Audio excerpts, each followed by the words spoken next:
මල්ලි මොකද හිතෙන්නේ? මල්ලි ඇත්තටම සතුටුයි. ඇත්තටම මේ අන්තිම මොහොත වෙනකම් අපි ටිකද හිටියා ඒක ටික කරා. ඔව් දැන් මේ අද අපි ආවේ කඩින ජීවරේ වඩම්මන්න පානදුරේට.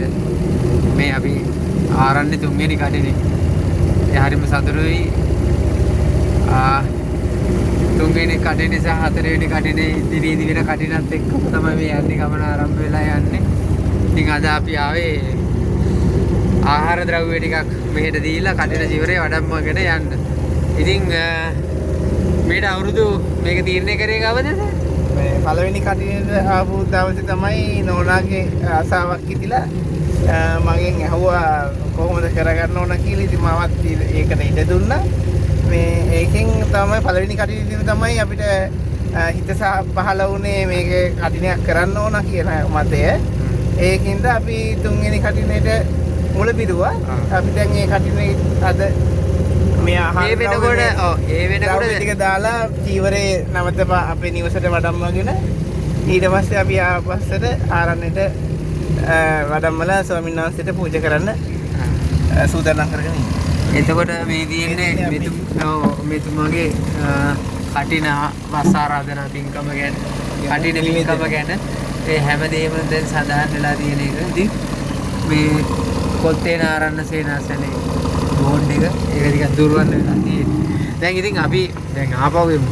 ඉතින් පළවෙනි කටිනේදී දෙවෙනි කටිනේ ගන්න බැරි වුණා.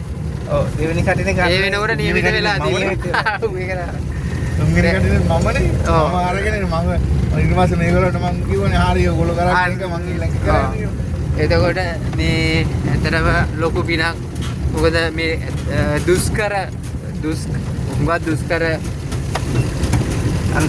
ප්‍රදේශයක්. ඉස්සර ඇත්තටම මේ පන්සලක් ආරණ්‍යයක් පැවිදිච්ච එකක් නෙමෙයි මේ අපි ඉදි කරපුම දැන් ආරණ්‍යයක්. ඉතින් ඒකේ අභිනවයේ මුල්ම කටින කරේ ගමේ අයට. අපි අවස්ථාවේ ගමේ අයට දුන්නා. දෙවෙනි කටිනය අපිට හුඟක් අසීරු වුණා.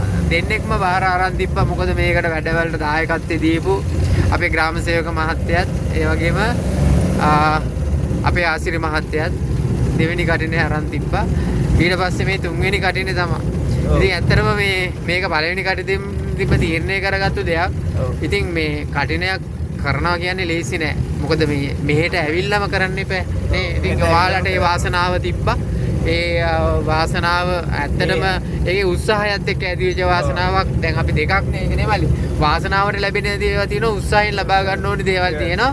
මේ කටිනේ වාසනාව සහ උත්සාහය මත දෙකින්ම ලැබිච්ච දැන් කටිනයක් සමනේ කටිනයක් කරාම අපි කියනවා සතර අපායෙන් මිදෙනවා කියලා. ඇත්තටම මේවත් එකක් මට හිතෙනවා. සතර අපායෙන් මිදිච්ච අය කටින කරන අවස්ථාවක් මේක. පාටි දෙනව නේද මල්ලි? මොකද මේ නංගි මල්ලි දෙන්නම ඇත්තටම දහම් පාසල සහයෝගය හැමෝගෙම සහයෝගය හම්බ වුණා. එතකොට ඒ හැමෝගෙම සහයෝගය හම්බ වෙන්න ප්‍රධානම මුල්ුනේ අම්මගේ නෝනා. එයා මේකේ කෝඩිනේට් කළා. ඒ කියන්නේ එයාගේ හැකියාව මත එයාගේ දක්ෂතාවය මත එයා මේ ගැන සැලසුම් කරලා අපි දෙපැත්තෙම සහයෝගය අරගෙන අපි මේ ලස්සනට අපේ නිමාව දකින්න ලැබෙන්න කියලා තමයි මේ විශ්වයේ ආශිර්වාදය ලැබෙන්න කියලා ප්‍රාර්ථනා කරා. අනිවාර්යයෙන්ම ඔබ දෙපළට ඒ ආශිර්වාදය ලැබෙනවා. ඒකම මේ තව දෙයක් කියන්න ඕන. මෙච්චර දුෂ්කර පළාතකට මේ වගේ ආරණ්‍යයක් ඉදි කරන්න ආරණ්‍ය ඉදි කරපු කෙනා ගැන මම ඉස්සෙල්ලම කියන්න ඕනේ. මේ කරුණාතිලක මහත්තයා ගැන කියන්න ඕන. මොකද එතුමා මේ ඉඩම පූජා කරපු නිසා තමයි අපි හැමෝටම මේ වැඩ කටයුතු කරගන්න පුළුවන් වුණේ. එතුමාට පුණ්‍ය අනුමෝදනාව කරනවා. අද මේ ආරණ්‍ය මේ තත්ත්වයටපත් කරගත්ත උදව් උපකාර කළ සියලුම දෙනාට, අපේ සමිතියන් ස්වාමීන් වහන්සේට, ඒ වගේම චින්තක ඒ වගේම අපි කමන්ත, ඒ වගේම ග්‍රාම සේවක මහත්තයා, ඒ වගේම අපිට හුඟක් උදව් උපකාර කරපු මේ ගමේ පුජ්‍යලියොත් ඉන්නවා කීප පොලක්. ඉතින් ඒවත් මතක් කරන්න ඕනේ. විශේෂයෙන් වසන්ත, මේ මහින්ද, කරුණාරත්න මහත්තයා, ඒ වගේම අර උඩාගෙදර අම්මලා, ඒ සෑහෙන්න පිරිසක්, මේකී නොකී සෑහෙන්න පිරිසක් ඉතින් මේ වැඩ කටයුතු වල සඳහා පානදුරේ ජනතාව හුඟක් වෙලාවට මේකට ඊට පස්සේ ලංකා බැංකුවේ පිරිස සෑහෙන පිරිසක් ඉන්නවා මේ කීනෝගේ අපේ මාතරම්මා මෙතන ඉදිකිරීම අපේ චන්දන මහත්තයා ඉතින් මෙයාලා සෑහෙන එකතු වෙලා කරපු වැඩක් මේක ඉතින් අපි මෙහා පැත්තේ ඊළඟ කටිනේ මොකද මල්ලි අද මොනවද හැංගීමක්ද තියෙන්නේ මේ කලවරේ යන්නේ අපි මේ ළමන පාර කටිනේ මට තියෙන්නේ ඉතින් මං හිතනවා මට මේක ඒකට පෙරහුරුවක් වගේ මේක මම දැන් මේ ආවේ අපේ මේ චින්තක මල්ලිට මේ අර මේ උදව් වෙන්න අපේ එයා කටින කරන මල්ලිට උදව් වෙන්න ආවේ එයාගේ කටින ජීවිතය එයාගේ වඩම්මන අවස්ථාවට සහභාගී වෙන ඇත්තටම මේක මේ ඊළඟ කටින්නේදී මේ වගේම ඔබ දුවනවා නේද ඒක තමයි ඒතකොට මම ආරාධනා කරනවා මේ අපේ කණ්ඩුව ඇත්ත එනවා නේද ඊළඟ කට්ටියට ඒ අවස්ථාවේදී ඉතින් මමත් මේ වගේ මැද්දට වෙලා දෙන්නටම නේද අපි කටින දෙකක් ඇත්තටම හරිම සතුටුයි මේ අවස්ථාව අපි කොඩි දාලා තිනවා කොඩි දුන්නා මෙයාලට දාන්න කියලා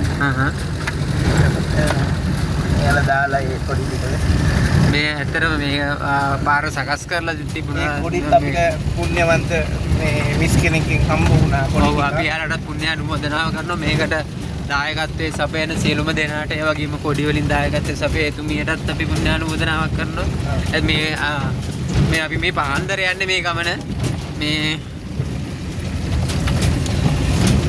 දැන් මේක අපිට දුෂ්කර නැති වුණාට මේක දුෂ්කර තමයි නේද දැන් අපිට මේක දුෂ්කර නැත්තේ අපි දැන් මේ ඇවිල්ලා තියෙන දුෂ්කරතාවයල් හුඟක් මගේ අරගෙන ඇවිල්ලා තියෙන එක නිසා ඉතින් මේ තමයි අපි තුන්වෙනි කටිනේ බස් අපි මේ සැරේ ඒ කියන්නේ පළවෙනි පාරට මේ තුන්වෙනි කටිනේදී මේ පාර උපයෝගී පළවෙනි වතාවට මේ පාර උපයෝගී කරගෙන කටිනේ සිද්ධ වෙනවා මොකද නැත්තම් උඩහින් තමයි කටිනේ යන්නේ ඒකත් සුවිශේෂී අනිවාර්යයෙන්ම මේ ඇත්තම ඉතින් දැන් අපි කියනවානේ මේ දුෂ්කර නොවන මාර්ගයක් අපි තෝරගත්තා කියලා මේ දුෂ්කර නොවන මාර්ගය තමයි මෙච්චර අමාරුයින් යන්නේ වදිනවා මේ වදිනවා පල්ලේ අබඩු තියෙනවා නේද ඒවා පරිස්සමට අරන් යන්නත් ඕන